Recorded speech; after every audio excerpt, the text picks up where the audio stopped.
دي اشهر اكله في العالم، فراخ مقليه ومقرمشه، وزي ما سهل تطلبها سهل تعملها. اول حاجه تتبيل الفراخ: بصل مبشور وهعصره وهستخدم الميه بتاعته، مستردة، ملح، فلفل اسود، بابريكا، توم بودره وبصل بودره. وسر الصنعه في البيضه دي، وهي اللي بتخلي التتبيله تمسك على الفراخ. وفي الوصفه دي هستخدم نوعين من الفراخ، بعظم ومخليه.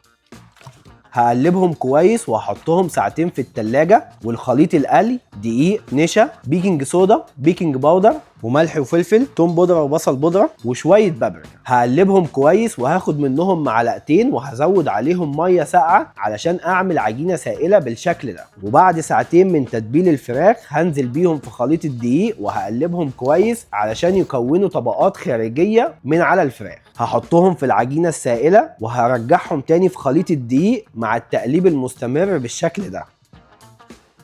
هقليهم في زيت درجة حرارته 150 لمدة 10 دقايق ونطلع من الزيت.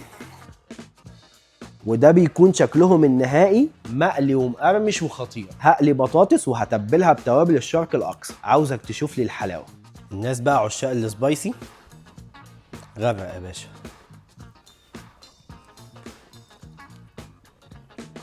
ما هذا الجمال، ما هذا الجمال.